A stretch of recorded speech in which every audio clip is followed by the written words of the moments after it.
नीतीश कुमार जी ने 1994 में ही बोल दिया।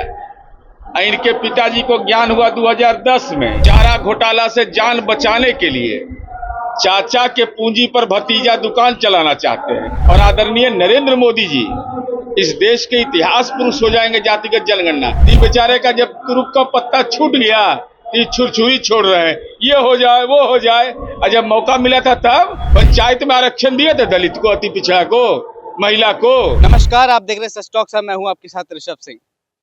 जातीय जनगणना को लेकर केंद्र सरकार ऐलान करती है, उसके बाद तेजस्वी यादव जो नेता प्रतिपक्ष है बिहार में, वो केंद्र सरकार को एक पत्र लिखते हैं, जिसको लेकर जेडीयू के प्रवक्ता नीरज कुमार से जब बात की गई तो उन्होंने क्या कुछ कहा, आपको दिखाते हैं पहले वो वीडियो। हमारी पार्टी जनता दल यू 2 दिवसीय कार्यशाला करने जा रही है। वर्कशॉप होगा, वो प्रवक्ता और मीडिया सेल का होगा। उसकी तैयारी के संदर्भ में हम लोगों ने बैठक की और वह बोधगया में आयोजित है 6 और 7 को, जिसमें पार्टी के राष्ट्रीय कार्यकारी अध्यक्ष माननीय संजय झा जी, माननीय प्रदेश अध्यक्ष उमेश कुशवाहा जी उसमें शामिल होंगे। तो इसमें कार्यशाला में क्या कुछ हो रहा है? अब वो फॉर्मेट सारा तय हो रहा है। होना एक ही बात न करना है कि जो हम कहते हैं तो करते हैं।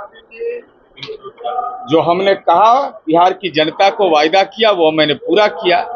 तो हमारा जो काम और हमारे नेता की जो साख है, क्रेडिबिलिटी है, जो दुनिया के अंदर में उनकी पहचान है, उस गौरव गाथा के साथ पार्टी के कार्यकर्ता को लैस करेंगे। जातिगत जनगणना जैसे सवाल पर हो, विकास जैसे सवाल पर हो, समावेशी विकास पर हो, न्याय के साथ विकास पर, उन तमाम बिंदुओं की चर्चा और एनडीए गठबंधन की मजबूती का आधार, कैसे हम संचार माध्यमों का इस्तेमाल करें, कैसे मीडिया का इस्तेमाल करें, कैसे विपक्ष को वज्र प्रहार करें राजनीतिक, उस पर ये तमाम चीजों को प्रशिक्षित किया जाएगा। यादव ने पत्र लिखा है प्रधानमंत्री को आज फिर सुबह। तेजस्वी यादव जी अभी तो जन्म भी नहीं हुआ है जातिगत जनगणना का, प्रारूप भी नहीं हुआ है। और चूंकि ये बैकफुट पर चले गए, चूंकि माननीय नीतीश कुमार जी ने 1994 में ही बोल दिया। इनके पिताजी को ज्ञान हुआ 2010 में। ये चारा घोटाला से जान बचाने के लिए चाचा के पूंजी पर भतीजा दुकान चलाना चाहते हैं। ये कहाँ चलने वाला है? तो स्वाभाविक रूप से माननीय नीतीश कुमार जी ने किया और आदरणीय नरेंद्र मोदी जी इस देश के इतिहास पुरुष हो जाएंगे जातिगत जनगणना।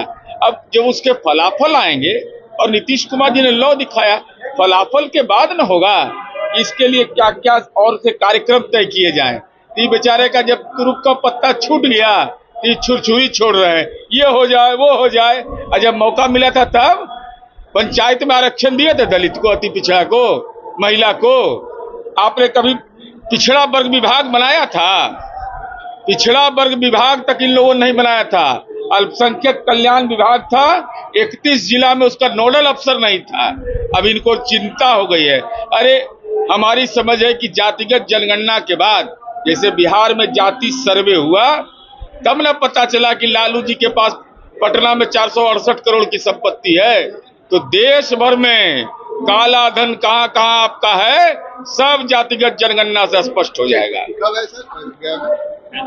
आपने वीडियो में देखा कि नीरज कुमार सीधे सीधे तेजस्वी यादव पर हमलावर होते हुए नजर आ रहे हैं और कह रहे हैं कि अभी तक तो जातीय जनगणना का जन्म भी नहीं हुआ है पूरी तरह से, अभी तो सिर्फ ऐलान किया गया है। इस पे इतना बवाल क्यों कर रहे हैं, या फिर चीजें इतनी बढ़ क्यों रही हैं? साथ ही साथ उन्होंने लालू प्रसाद यादव को लेकर भी कहा कि नीतीश कुमार 1994 में ही इसका ऐलान कर चुके, जिक्र कर चुके हैं, लेकिन जो लालू प्रसाद यादव है उन्होंने 2010 में इसका जिक्र किया है।